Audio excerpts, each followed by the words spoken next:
Hay un lugar en el mundo que está creciendo más que ningún otro, mucho más que ningún otro. Mirá este mapa. Este es un mapa del FMI que muestra el crecimiento del PBI de todos los países del mundo en 2022. En rojo están los países que se achicaron y en verde los que crecieron. Algunos de los que más crecieron son islas, como Fiji, Seychelles y Barbados. Pero hay un país que se destaca particularmente, un lugar en el que su PBI se triplicó en los últimos 5 años, convirtiéndolo en la economía de mayor crecimiento del mundo. Y no es ninguna potencia mundial, sino que es un pequeño país de Sudamérica.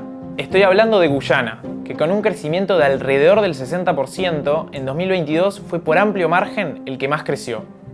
En este video te voy a contar cómo y por qué Guyana está creciendo tan rápido. Y antes de que empecemos te dejo una pista. Tiene mucho que ver con el petróleo.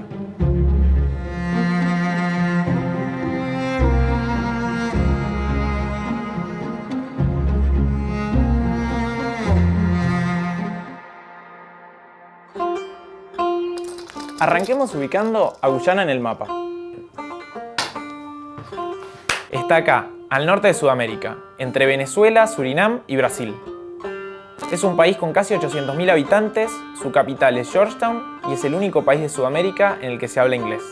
Históricamente, Guyana fue uno de los países más pobres de Sudamérica. Eso se puede ver reflejado en algunos datos, como que viven más guyaneses fuera de Guyana que en el mismo país, o en que tiene el segundo índice de mortalidad infantil más alto del continente. El país, en el último tiempo, basó su economía principalmente en la producción de arroz, de azúcar y de oro. Pero en 2015 las cosas empezaron a cambiar.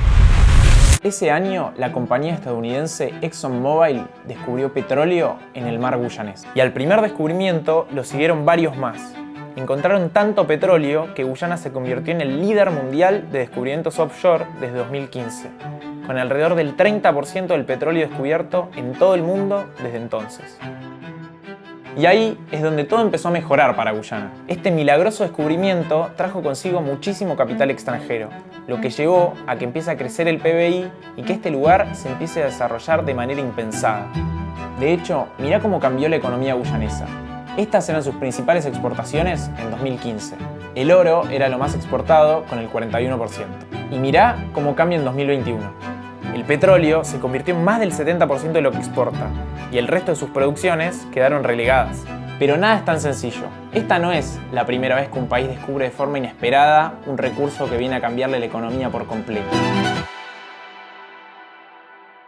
Existen dos antecedentes muy marcados que sirven de ejemplo. Por un lado, hay algo que se conoce como el mal holandés. El mal holandés se ganó su nombre cuando fueron descubiertos yacimientos de gas en Holanda. Es Países Bajos. En Países Bajos en 1970. Cuando empezaron a vender ese gas en el mercado internacional, el país recibió muchos dólares, pero las empresas tenían que pagar sueldos e impuestos en la moneda local, así que tuvieron que salir a cambiar ese dinero.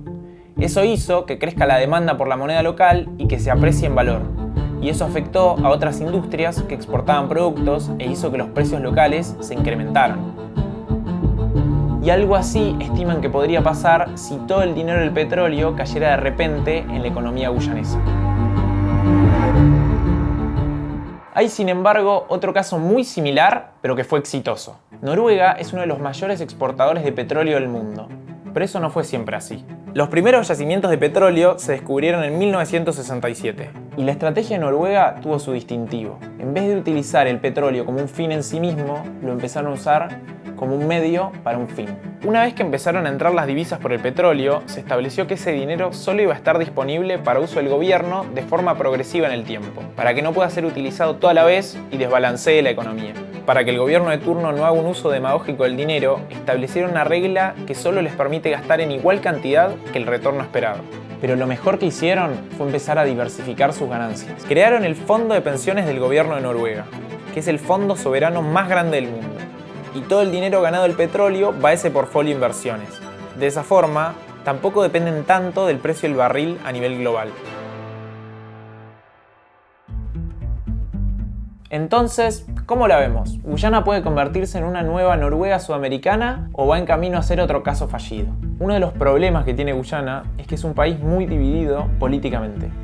Desde su independencia de Reino Unido en 1966, el país está notablemente separado en dos grupos.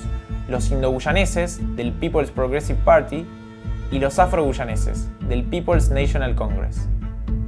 Por eso, casi cualquier decisión política está atravesada por esa polarización. Una de las primeras cosas que tuvo que hacer el gobierno de Guyana fue negociar con las empresas extranjeras. Y, como siempre, acá empezaron los conflictos. En 2016, el presidente era David Granger, un afro-guyanés. Su gobierno hizo uno de los primeros acuerdos con Exxon para la exploración, pero ese acuerdo no resultaba muy favorable para el país. Consistía en que el país impondría una tarifa del 2% a modo de regalías por el petróleo extraído. Luego, la empresa podría usar el 75% de las ganancias para pagar las operaciones previas y durante la exploración, y el sobrante de ganancias se repartiría 50-50 entre la empresa y el Estado. Este acuerdo gustó tan poco que en 2020 Granger perdió unas elecciones disputadísimas contra un indo-guyanés, Irfan Ali, que es el presidente actual. Su gobierno lanzó una nueva licitación, que incluía un 10% de regalías para el gobierno por las extracciones, un 65% para que la empresa pueda cubrir sus costos, a eso se le sumaba un 10% de impuestos y a partir de ahí el resto sería dividido 50-50.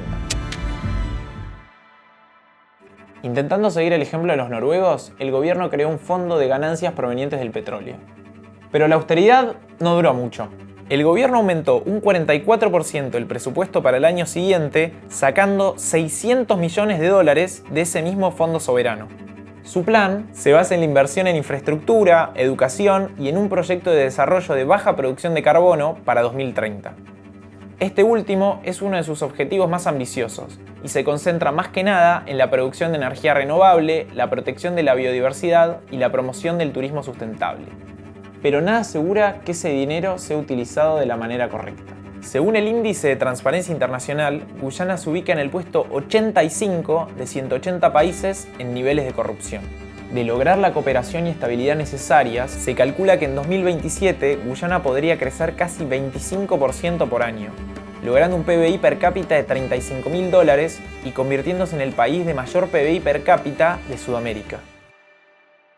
Pero más allá de la importancia de la transparencia de las cuentas, desde el gobierno de Guyana también ven esta situación como una carrera contra el tiempo.